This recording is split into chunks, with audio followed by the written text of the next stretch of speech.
Record করেছে world cup হিস্ট্রিতে।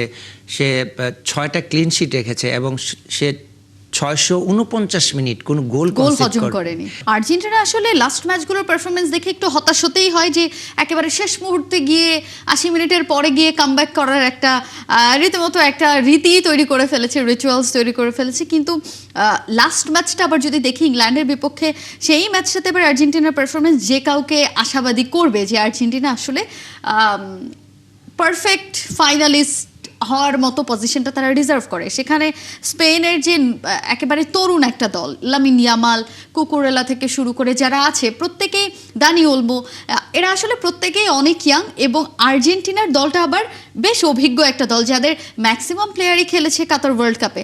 সেইখানে আসলে অভিজ্ঞ ভার্সেস তরুণ, এই লড়াইটা, এইখানে আসলে একটা অভিজ্ঞতার ঘাটতির, সবসময় তো আমরা বলি যে অভিজ্ঞতার দাম লাখ টাকা, সেইখানে স্পেন কিছুটা পিছিয়ে থাকবে কিনা মনস্তাত্ত্বিকভাবে হলেও, কারণ এই দলের ম্যাক্সিমাম প্লেয়ারেরই বিশ্বকাপ খেলার কোনো অভিজ্ঞতা নাই স্পেনের। আর ওদিকে আবার আর্জেন্টিনা দলের ম্যাক্সিমামেরই বিশ্বকাপ খেলা এবং বিশ্বকাপ জেতার অভিজ্ঞতাটা আছে। না দেখেন, একটা প্লেয়ার যখন উইনিং মেন্টালিটি থাকে, স্পেশালি চ্যাম্পিয়ন মেন্টালিটি থাকে, সেটা আর্জেন্টিনা বলেন বা আমরা যদি ক্লাব লেভেলেও বলি, তারা কিন্তু অন্য প্লেয়ার চেয়ে একটু ডিফারেন্ট। কারণ সব প্লেয়ার কিন্তু, অনেক প্লেয়ার দেখবেন যে অনেক বেটার ফুটবল খেলে, কিন্তু চ্যাম্পিয়ন হওয়ার মতো সে মেন্টালিটি তাদের থাকে না। সো এই ক্ষেত্রে আমি আর্জেন্টিনাকে কিছুটা হলেও এগিয়ে থাকবে। এবং আর্জেন্টিনার যদি আপনি এভারেজ এজ হিসাব করেন, সেক্ষেত্রে তারা 29 বছর বয়স এভারেজ স্কোয়াডের 26 জনের। তো কিছুটা হলেও তারা এক্সপিরিয়েন্সড। এবং আপনি যেটা বলছিলেন, তারা গত ওয়ার্ল্ড কাপে অলমোস্ট সেম স্কোয়াড খেলছে। এবং সবচেয়ে প্লাস পয়েন্ট আমার কাছে যেটা মনে হয় যে স্কালোনি 8 বছর ধরে অলমোস্ট একই স্কোয়াড নিয়ে কাজ করছে। এবং এই প্রত্যেকটা প্লেয়ারের কোথায় কোন ঘাটতি আছে তিনি আসলে পুরোটাই জানেন। এটা একটা অ্যাডভান্টেজ কিনা? না, অফকোর্স এটা একটা অ্যাডভান্টেজ। এবং আমার কাছে মনে হয় যে গত ওয়ার্ল্ড কাপের থেকে এই ওয়ার্ল্ড কাপের যে সিগনিফিক্যান্ট যে ডিফারেন্ট আর্জেন্টিনা, সেটা আমার কাছে মনে হয় যে সাইকোলজিক্যাল।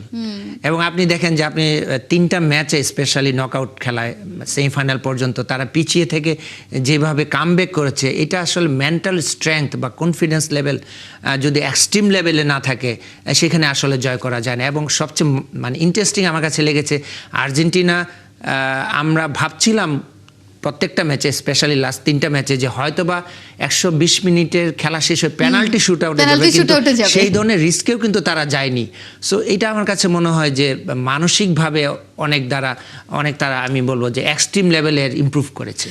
পেনাল্টি শুট আউট কিন্তু আর্জেন্টিনার জন্য একটা আশীর্বাদই বলা চলে, কারণ সেখানে লিওনেল মেসি সবসময় অনেক বেশি গ্লোরিফাইড। সো পেনাল্টি শুট আউটেও যদি যাই, আমি স্পেন বনাম আর্জেন্টিনা ম্যাচটাকে যদি আমি সেভাবেই বিবেচনা করি যে দুই দলই হাড্ডাহাড্ডি লড়াই করবে, এক দল আসলে পজিশনাল ফুটবল খেলতে পছন্দ করে স্পেন, অন্যদিকে আর্জেন্টিনার ট্রানজিশনাল ফুটবল সাথে কাউন্টার অ্যাটাক সবকিছু মিলে আসলে দুই দলের খেলাটা যে হাড্ডাহাড্ডি হবে সেটাতে আসলে কোনো সন্দেহ নাই। এটাও যদি পেনাল্টি শুট আউটে যায়, সেই জায়গাটাতে দক্ষতার বিবেচনায় কে এগিয়ে থাকবে? দেখেন, স্পেনের যে গোলকিপার সিমন, আপনি জানেন সে অলরেডি রেকর্ড করেছে ওয়ার্ল্ড কাপ হিস্ট্রিতে। সে 6টা ক্লিন শিট রেখেছে এবং সে 649 মিনিট কোনো গোল হজম করেনি।